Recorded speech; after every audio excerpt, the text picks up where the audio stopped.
ठीक है। तो ऐसा है कि अभी हमने कल कुछ किया था जिसमें हमने एरे के बारे में स्टडी किया था और एरे बनाने का तरीका हमने देखा था कि how to create an array. एक तरीका और भी है एरे बनाने का, गेटिंग?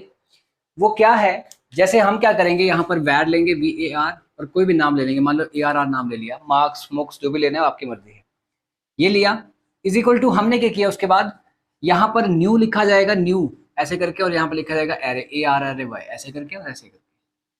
अब इसको नहीं लिखना है, नहीं, उसको उसको अभी रहने देना है इसको, ठीक है ना, क्यों लिखा क्या नहीं इसको जाने दो अभी। एरे लिखा, अब इसमें क्या होगा कि आप जितनी वैल्यूज असाइन आप करते जाएंगे उतना ही वो बनता जाएगा। जैसे आप बोल रहे हो कि ARR of 0 is equal to 10, ठीक है ना, क्या बोला आपने, ARR of 0 is equal to 10। अब इसका मतलब क्या है कि ऐसे है कुछ, तो क्या कर, ARR ऑफ 0 में क्या डाल दे, 10, फिर ऐसे ARR of 1 is equal to 20, ठीक है, ARR of 3 is equal to 40, ARR of 4 is equal to 30 के यहाँ पर और यहाँ 40 कर दिया, ऐसे करते करते ARR of 5 is equal to 50। ऐसे भी एक एक करके भी वैल्यूज असाइन हो जाती हैं। यहाँ पे 10 आ गया, यहाँ पे 20 आ गया, यहाँ पे 30 आ गया, यहाँ पे 40 आ गया और यहाँ पर 50 आ गया। ऐसे करते करते भी वैल्यूज असाइन आपकी हो जाती हैं, ठीक। सो ये है ARR of 0 is equal to 10, ARR of 1 is equal to 20, ARR of 3 is equal to 30, ARR of 4 is equal to 40, ARR of 5 is equal to 50। Getting? सो इस तरीके से भी वैल्यूज इसमें असाइन की जा सकती हैं। अब आगे क्या है कि ये वैल्यूज असाइन होगी, इसमें सारी वैल्यूज आ गई। अब अगला क्वेश्चन क्या आएगा, इनको डिस्प्ले करना, फिर से वही फॉर लूप लगाएंगे, जितनी वैल्यूज होंगी आपकी सारी की सारी डिस्प्ले हो जाएंगी, या उनको रिवर्स में करना डिस्प्ले, रिवर्स ऑर्डर में तो भी डिस्प्ले हो जाएंगी। Getting? This is basically the one method, ये एक तरीका है हमारे एरे के अंदर की वैल्यूज को डिस्प्ले करवाने का। रिवर्स में करनी है, रिवर्स ऑर्डर में करनी है, किस में करनी है वो आपकी मर्जी है। तो ये तरीका भी लिख लो, फिर आगे चलते हैं। ओके, तो ये जैसे हमने एरे किया। अच्छा, आज हम क्या करेंगे, एरे के बेस कुछ क्वेश्चंस। जैसे सपोज करो हमने एरे बनाया, even we can assign the values like this. यहाँ पे भी वैल्यूज असाइन की जा सकती है, जैसे 10 लिख लिया, 20, 30, 40, 50, यहाँ पर भी वैल्यूज असाइन की जा सकती हैं, ठीक है ना। तो वैल्यूज यहाँ पर असाइन की जा सकती हैं। अब यहाँ पर क्या आएगा, जो एरे है हमारा ये आ गया, ठीक है ना। तो अब क्या करना है, हमने यहाँ पर जो वैल्यूज असाइन की हैं हमने, उनको हम चाहते हैं कि डिस्प्ले करना है रिवर्स ऑर्डर में या सिंपल ऑर्डर में, वो आपकी मर्जी है। एक, अब हम चाहते हैं कि जितनी भी वैल्यूज हमने एंटर की हैं, जैसे 1 2 3 4 5 वैल्यूज एंटर की हैं, ठीक है ना, हम चाहते हैं कि एक वैल्यू हम और एंटर करें किसी वेरिएबल में, और हम ये सर्च करें कि वो जो हमने नंबर एंटर किया है वो हमारे दी गई वैल्यूज में है कि नहीं है। ऐसा नहीं कि हम अपने आप देख रहे हैं कि अच्छा ये है तो है, वो नंबर हम लेंगे यूजर से, तो हमें तो नहीं पता होगा ना वहां पर कि वो नंबर इसमें है कि नहीं है, कि यूजर जो नंबर डालेगा हमें वो सर्च जो है वो दिखाना, यहाँ पर सर्च करवाना है यहाँ पर कि वही वो जो नंबर यूजर ने एंटर किया है वो इन इन नंबर्स में से है कि नहीं है, उसे बोलेंगे सर्चिंग। तो जैसे मान लो मैंने क्या किया, यहाँ पर वैर ARR लिया, एक ले लिया वैर और वेरिएबल ले लिया, मान लो आइटम ले लिया। आइटम में हमने क्या कर लिया, यहाँ पर प्रॉम्प्ट कर लिया, मतलब पारसेंट किया और यहाँ पर लिख लिया प्रॉम्प्ट किया, और यहाँ पे कर लिया हमने एंटर नंबर। ये वो नंबर है जो आप चाहते हैं, आपने यहाँ पर सर्च करवाना है, सर्चिंग करवानी है, सर्चिंग।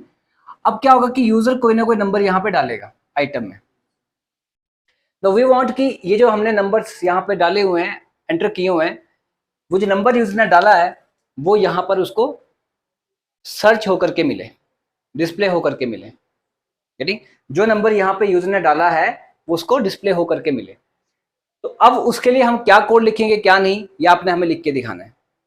मतलब यहाँ मैंने क्या किया कि पार्सेंट करके प्रॉम्प्ट करके इनपुट लेकर के नंबर आइटम में डाल दिया, बट इसके बाद आपने क्या करवाना है कि आपने ये चेक करवाना है, कुछ कोड लिखना है जिसके बदौलत वो चेक हो कि जो नंबर यूजर ने एंटर किया है वो हमारे एरे में है कि नहीं है। अगर हो तो आ जाए नंबर इज फाउंड, बस इतना ही आए। अगर नहीं हो तो कुछ भी ना आए, बट अगर है तो आए नंबर इज फाउंड, बस। यदि नंबर इज फाउंड, बात क्वेश्चन समझ आ रहा है कि अगर यहाँ जो आइटम में नंबर एंटर किया गया है, आपने कुछ कोड लिखना है और वो यहाँ पर सर्च करवाना है कि जो नंबर हमने एंटर किया है वो यहाँ पर है कि नहीं है ना। ये करके दिखाओ ऑनलाइन वाले। चलो तो इसके हम हिंट लेकर के चलते हैं। I am going to give you the hint. Suppose करो जैसे कि आपको कोई भेजता है जेल में कैदी की शिनाख्त करने, खुद नहीं, जो पहले से वहां पर हैं उनकी शिनाख्त करने भेजा भेजा गया। तो क्या होता है देखना, शिनाख्त करने के टाइम पे क्या होता है, उनकी लाइंस लगी होती है ना, या लाइन में सारे कैदी जो हैं वो खड़े किए गए और हम गए वहां पर, और हम एक वो लाइन में लगे हुए हैं सारे, और हम एक एक करके देख रहे हैं चल के। पहले एक को देखा कि वो है कि नहीं है, फिर दूसरे को देखा कि वो है कि नहीं है, वो था कि नहीं था, फिर खुद चल रहे हैं हम, है ना। और वो खड़े हैं, कैदी खड़े हैं, हम चल चल के देख रहे हैं, ठीक है ना। जो तीसरे को देखा कि है कि नहीं है, चौथे को देखा है कि नहीं है, फिर ऐसे बहुत सारे खड़े हैं, ठीक है ना। पांचवें को देखा, मिल गया, हाँ यही है। तो क्या किया उनने, मिल गया, चलो भाई, जो उससे पहले वाले थे वो भी जाओ, जो उससे आखिर वाले हैं वो भी जाओ, ऐसा होगा ना। तो बोलेंगे मिल गया मिल गया मिल गया। पर इसमें क्या हुआ, मुझे चलना पड़ा। एक और तरीका क्या है, मैं खड़ा रहूं और कैदी एक एक करके चले, एक आ गया, हाँ जी, गुजर जाए मेरे पास से, तू था नहीं था, अगला आए, उससे अगला आए, उससे अगला आए, उससे अगला आए, है ना। जो मिल गया, आज तू था, वहां से बाहर, खत्म, ठीक है। तो इस तरह से, ये कौन आया, इस तरह से हमने क्या करना है, ये मैंने आपको हिंट दिया है। अब फिर से थोड़ा सा ट्राई करें कि आप ऐसा ना करें कि खुद चलें, उनको चलाएं और आप खड़े रहें।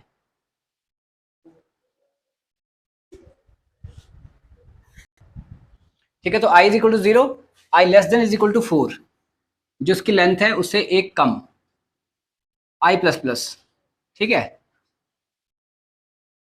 i प्लस प्लस करेंगे। अब क्या लिखें यहां पर भाई, क्योंकि हमने लूप तो चला दी कि भाई लूप चलेगी एक एक करके चेक करने के लिए। यहां पे लगेगा अंदर इफ लगेगा, और यहां पे आएगा भाई कि A R R of I is equal to item अगर है तो, ये वाला। तो व्हाट विल हैपन एक्चुअली, क्या होगा इस केस में, अगर आप देखें आपका ए आर आर ऑफ आई, मतलब ए आर आर ऑफ, पहले आई की वैल्यू कितनी है, 0 है, 0 4 ट्रू है, अंदर आएगा। अब चेक करेगा if A R R of I, I में कितना पड़ा है 0, तो ए आर आर ऑफ 0 पे कितना पड़ा है 10, और मान लो जो आइटम में आपने एंटर जो है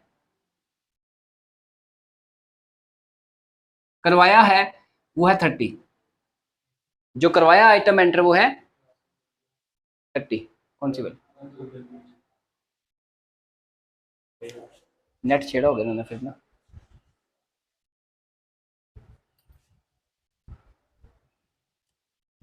नहीं कैसे,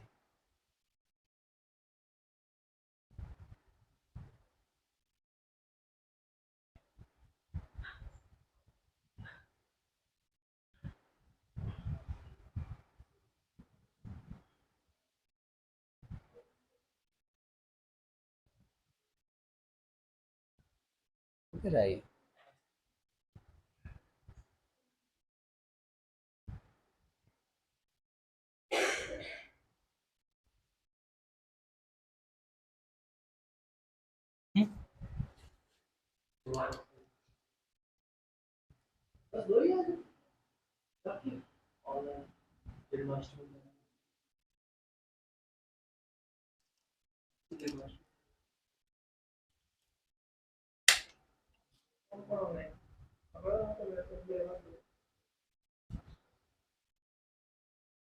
जन्माष्टमी मनाने घर में।